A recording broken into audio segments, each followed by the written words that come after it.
राधा स्वामी। राधा स्वामी दयाल की दया, राधा स्वामी सहाय, राधा स्वामी। गुरु प्यारी साध संगत जी, चलिए हम अपने माँ ग्रंथ को कंटिन्यू करते हैं।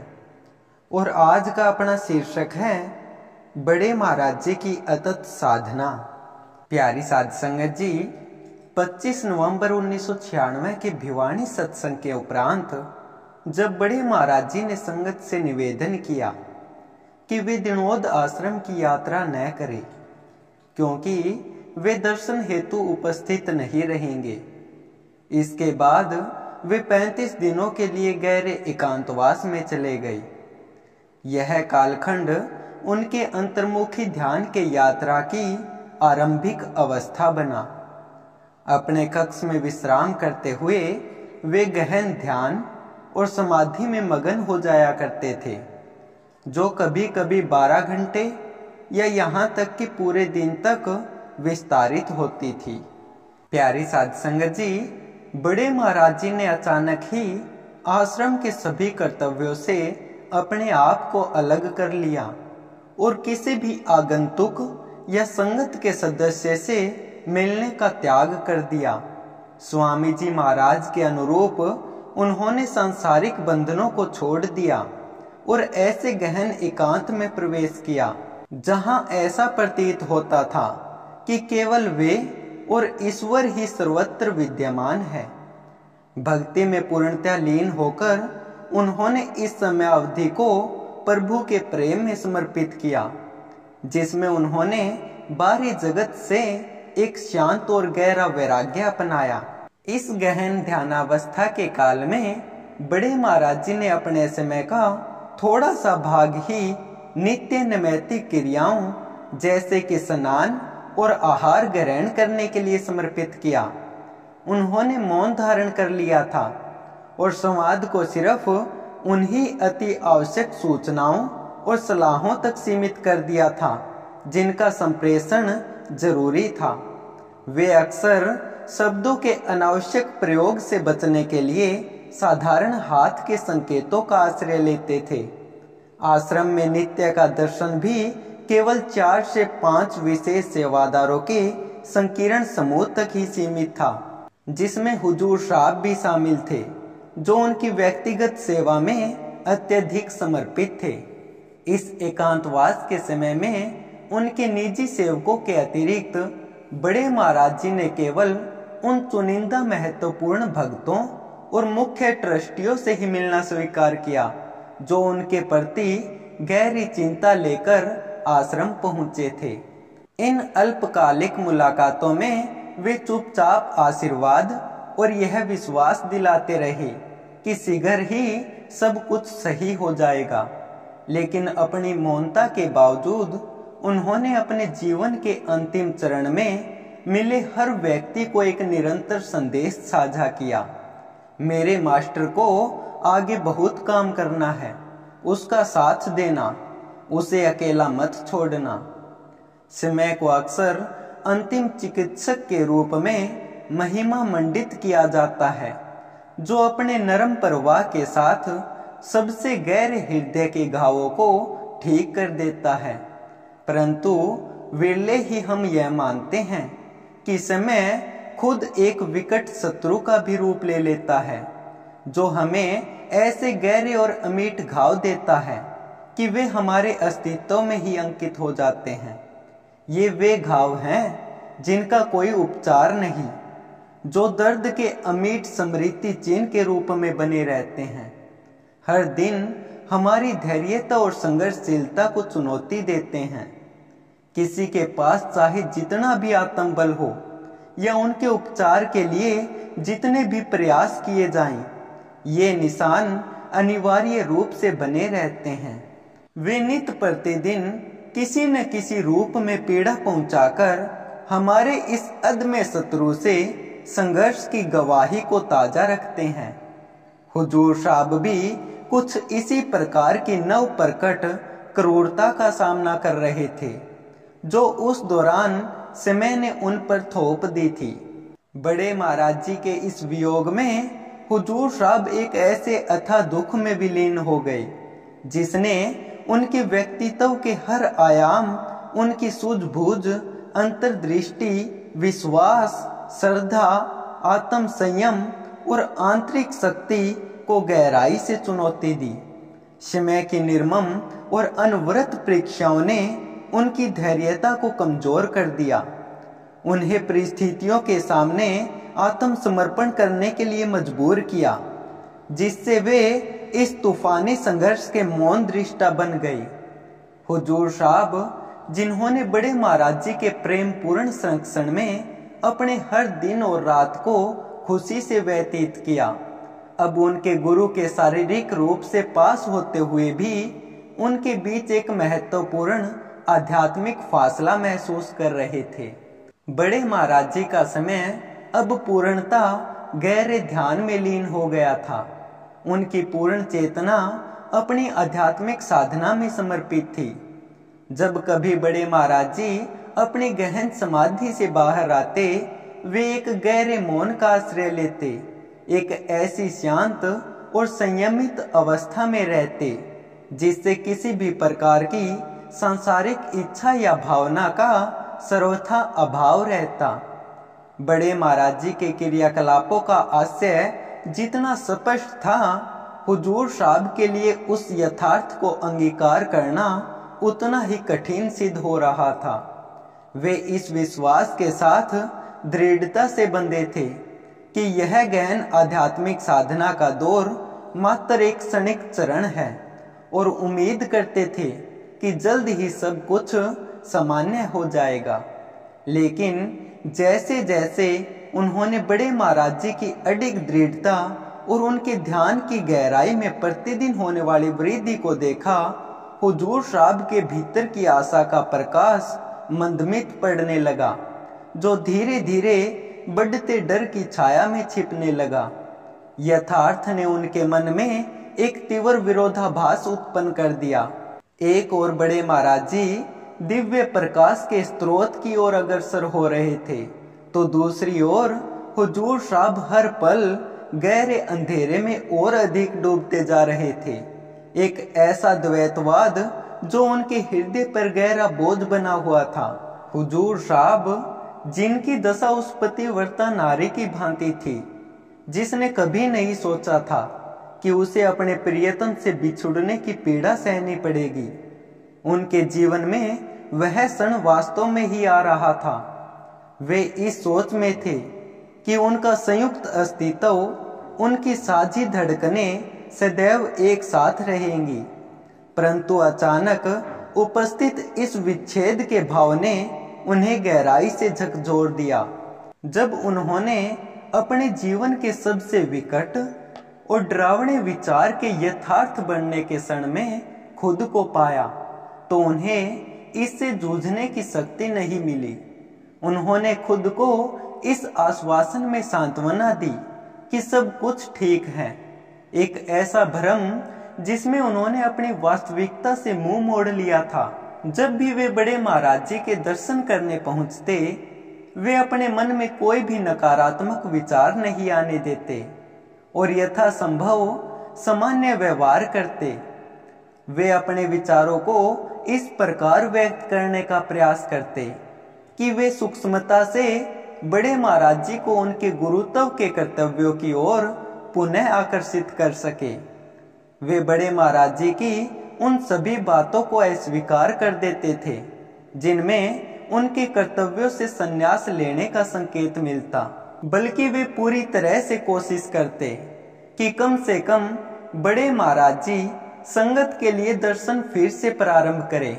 2 हफ्तों के आध्यात्मिक एकांत और गहन साधना के पश्चात हुजूर साहब ने उनसे आग्रहपूर्ण अनुरोध किया, महाराज जी, आपको अकेले रहते हुए अब 15 दिन से भी अधिक हो चुके हैं।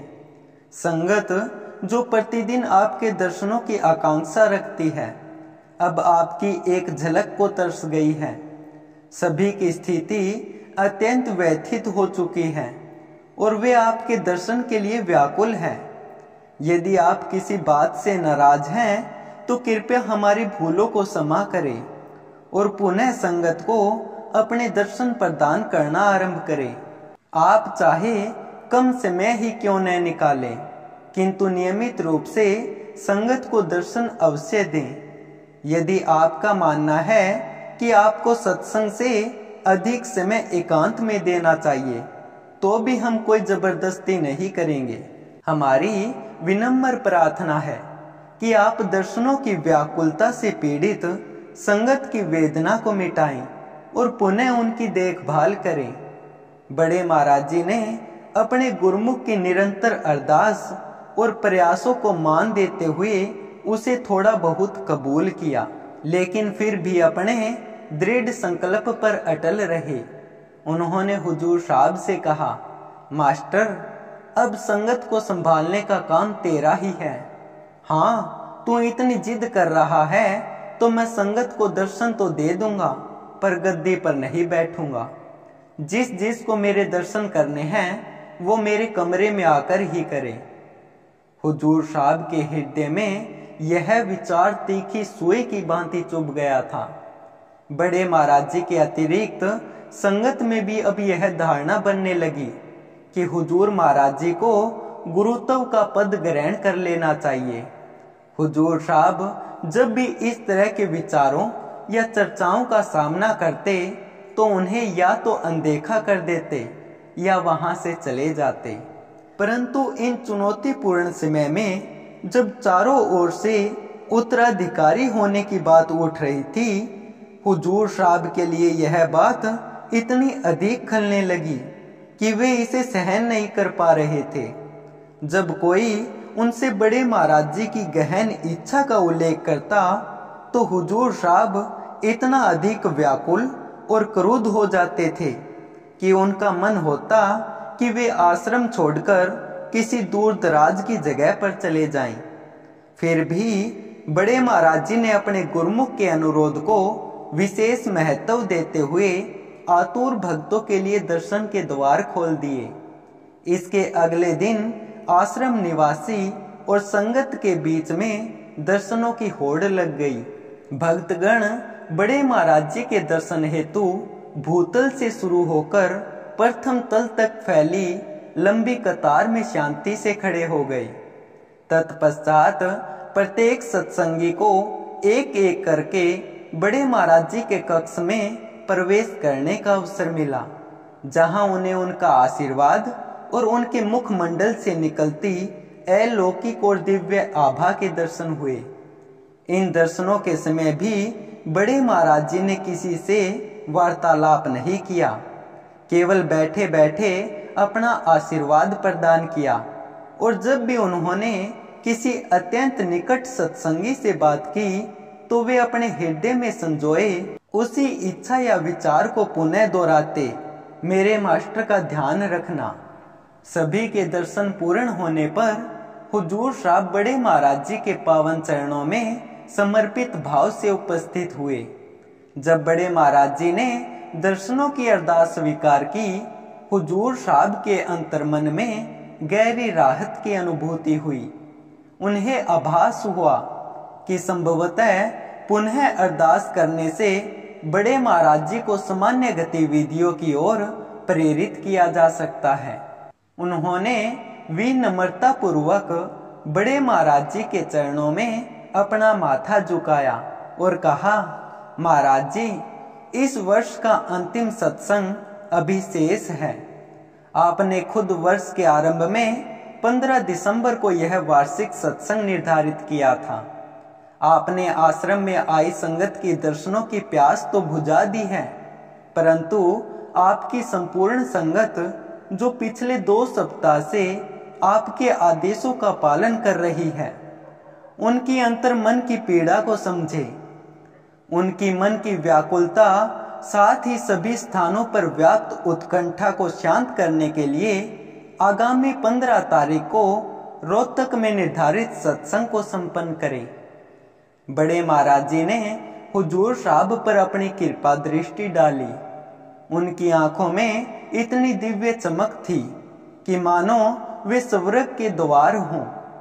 उनकी दृष्टि में एक अद्वितीय, चमत्कारिक और सम्मोहक शक्ति थी। जो अब हुजूर साहब के हृदय को सम्मोहित कर रही थी। बड़े महाराज जी ने पूरे अधिकार के साथ हुजूर साहब से कहा, 15 तारीख को रोहतक में सत्संग होगा, पर मैं नहीं जाऊंगा। रोहतक में तुझे ही सत्संग करना होगा। यह मेरा आशीर्वाद भी है और यही मेरा हुक्म भी है। हुजूर साहब ने विनम्रता से अपनी नजरें झुकाए रखी और अपने पूज्य गुरुदेव के वचनों को सावधानी पूर्वक सुना। प्राय वे हर बात पर कोई तर्क या प्रतिक्रिया देने में समर्थ रहते थे, किंतु पिछले 15 दिनों के दौरान बड़े महाराज जी ने उनसे इतने संयम और गंभीर वार्तालाप किए थे कि अब वे उनके मुख से निकले प्रत्येक शब्द को मानो एक दिव्य संदेश की तरह ग्रहण करना चाहते थे। उनके लिए वार्तालाप का प्रत्युत्तर देना तो दूर, बड़े महाराज जी के दर्शन ही इतने दुर्लभ हो गए थे कि उस क्षण में बड़े महाराज जी के मुखारविंद से निकले प्रत्येक शब्द उनके हृदय की वीरान भूमि पर अमृत की वर्षा के समान अनुभूत हो रहे थे। उस समय हुजूर साहब ने किसी भी प्रकार की आपत्ति का संकेत नहीं दिया। उन्होंने अपने भावुक आंखों के माध्यम से बिना शब्दों के अपनी सहमति व्यक्त की। 15 दिसंबर 1996 को हुजूर साहब ने बड़े महाराज जी के आदेशों के अनुपालन में रोहतक आश्रम में निर्धारित सत्संग का आयोजन किया। यह वह पहला सत्संग था जो बड़े महाराज जी की उस घोषणा के पश्चात हुआ था, जिसमें उन्होंने संगत को आगामी 15-20 दिनों तक उनके दर्शन की मांग नहीं करने का निर्देश दिया था। सत्संग के दिवस पर आश्रम के केंद्र में एक विशाल और अशांत भीड़ जुटी थी। उनकी सामूहिक बेचैनी स्पष्ट महसूस की जा सकती थी। वहां का माहौल चिंता और तनाव से भरा था और प्रत्येक व्यक्ति चिंता और अनेक अनसुलझे प्रश्नों का गंभीर बोझ लिए हुए था। उन सभी के मन में ज्वलंत प्रश्न थे। बड़े महाराज जी ने अचानक संगत से दूरी क्यों बना ली थी? उन्हें उनसे मिलने और उनकी उपस्थिति में शांति पाने का अवसर क्यों वंचित कर दिया गया था? इस बढ़ते तनाव और उन्मुक्त कल्पना के वातावरण में संगत ने खुद को पूर्ण विपन्नता की स्थिति में पाया। प्रत्येक साधक के अंतर्मन में उठती उथल पुथल और व्याकुलता सहज ही महसूस की जा सकती थी। उनकी आंखें उत्तर की आस में तरस रही थी।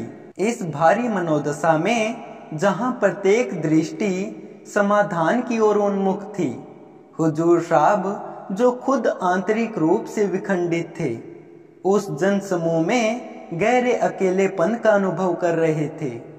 उनके कंधों पर वो भारी जिम्मेदारी जो उन्हें सौंपी गई थी, उसकी वास्तविक गहराई को समझ पाना किसी के लिए भी संभव नहीं था। जैसे ही हुजूर साहब ने आश्रम में प्रवेश किया, कुछ असंयमित भक्तों ने अपनी भावनाओं को नियंत्रित न कर पाने के कारण उन्हें प्रश्नों के सैलाब से घेर लिया। वे तरह तरह के प्रश्न पूछते रहे कि बड़े महाराज जी उस दिन क्यों उपस्थित नहीं हुए और इसका क्या अर्थ है, वे कब आएंगे, बाहर चले गए क्या, आदि। हुजूर साहब ने इन असंख्य दबावों, आरोपों और प्रश्नों का सामना अत्यधिक धैर्य और शांत चित्त से किया। उनके चारों ओर फैली अशांति के मध्य भी उन्होंने अपनी ऊर्जा को अटूट एकाग्रता के साथ प्रवाहित किया। अपने गुरु द्वारा सौंपे गए कर्तव्य के प्रति पूर्ण जागरूक रहे। उनका संकल्प अडिग था। उन्होंने उस कार्य को पूरा करना था जिसके लिए उन्हें भेजा गया था। एक सच्चे योद्धा की पहचान उनके अडिग साहस में बसती है। वो साहस जो उन्हें विश्व की विपरीत धाराओं के सामने अकेले खड़ा होने की शक्ति देता है। एकांत से अविचलित उनकी अदम्य वीरता और अजेय आत्मा न केवल उन्हें सबसे कठिन परिस्थितियों से पार ले जाती है, बल्कि अन्यों में भी प्रेरणा की एक नई लौ जला देती है। यह निर्भीक संकल्प उन्हें आशा की एक अनूठी ज्योति बना देता है, जो आसपास के लोगों को उनकी ओर खींचती है और उन्हें अपने नेता के रूप में स्थापित करने की प्रेरणा देती है। हुजूर साहब भी एक महान योद्धा थे, जिन्हें बड़े महाराज जी जैसे उच्चतम कोटि के संत द्वारा सावधानी पूर्वक निर्मित किया गया था। अतः उस यादगार दिन के अवसर पर हुजूर साहब ने अपनी उत्कृष्टता और दृढ़ संकल्प का अनुपम प्रदर्शन किया। उन्होंने संगत के समक्ष ऐसी गहन भक्ति और समर्पण के साथ उपस्थिति दर्ज की कि उनकी छवि सभी के हृदयों में अमिट बन गई। उन्होंने पहली नजर में ही सभी के मनोबल को अपने वश में कर लिया, जिससे पूरी संगत जादुई तरीके से सम्मोहित हो गई। उनकी आवाज में असीम ऊर्जा, अटल इरादे और लुभावनी आकर्षण का समावेश था, जिसमें विचलित आत्माओं को शांति प्रदान करने, अराजकता को समाप्त करने और दुर्बलों की आत्मा को सशक्त बनाने की अद्भुत क्षमता थी। जिस क्षण हुजूर साहब ने अपनी गहन ऊर्जा और अटूट विश्वास के साथ सत्संग की बागडोर संभाली, ऐसा लगा मानो सभी उपस्थित श्रोताओं पर परिवर्तन की एक सुप्त लहर फैल गई हो। यह कल्पना कर पाना कठिन था कि उस समय बड़े महाराज जी के 15 लाख शिष्यों में जिसका हृदय सबसे अधिक भारी और वेदना तथा चिंता से ग्रस्त था, वह और कोई नहीं बल्कि हुजूर साहब स्वयं थे। परंतु एक वीर योद्धा के समान उन्होंने अपनी व्यक्तिगत चिंताओं को परे रख दिया, अपनी पूरी शक्ति को समाहित किया और अपने गुरु द्वारा उन्हें सौंपे गए पवित्र कर्तव्य के प्रति पूर्ण निष्ठा दिखाई। संगत को मार्गदर्शन प्रदान करने और उनका पोषण करने की महान जिम्मेदारी। हुजूर साहब ने जब ऐसी विकट, दुखद एवं परीक्षापूर्ण परिस्थितियों में अपने गुरु की शारीरिक उपस्थिति के बिना अपना पहला सत्संग दिया, तो वह क्षण इतिहास में एक अत्यंत प्रेरणास्पद और असामान्य घटना के रूप में दर्ज हो गया। इस सत्संग की व्यापकता और उच्चता ऐसी है कि यह कहना बिल्कुल भी अतिशयोक्ति नहीं होगी कि एक जिज्ञासु इस सत्संग का अध्ययन करके ही बिना किसी अन्य सत्संग में भाग लिए, किसी अन्य पुस्तक को पढ़े या किसी अन्य संत के प्रवचन सुने बिना संत मत के सभी पहलुओं को गहराई से समझ सकता है और अपने कल्याण की दिशा में सरलता से आगे बढ़ सकता है। यह सत्संग संत मत के व्यापक दर्शन को इतनी सूक्ष्मता और गहराई से समझाता है कि यह इस आध्यात्मिक मार्ग के हर एक पहलू को अपने में समेटे हुए है। इसमें सिद्धांतों से लेकर अभ्यासों, ध्यान की विधियों, जीवन के नियमों, दिशा निर्देशों, गहन अंतर्दृष्टियों, स्पष्टीकरणों, मार्गदर्शन तकनीकों और उनके पीछे के तर्क सब कुछ शामिल है। यह रूहानी समृद्ध सत्संग जो आपके आध्यात्मिक जागरूकता की कुंजी के रूप में काम करेगा, इस पुस्तक के अंत में आपके साथ साझा किया गया है। प्यारी साध संगत जी, कल यहीं से फिर हम अपने माँ ग्रंथ को कंटिन्यू करेंगे। तब तक आप सभी को प्यार भरी राधा स्वामी जी।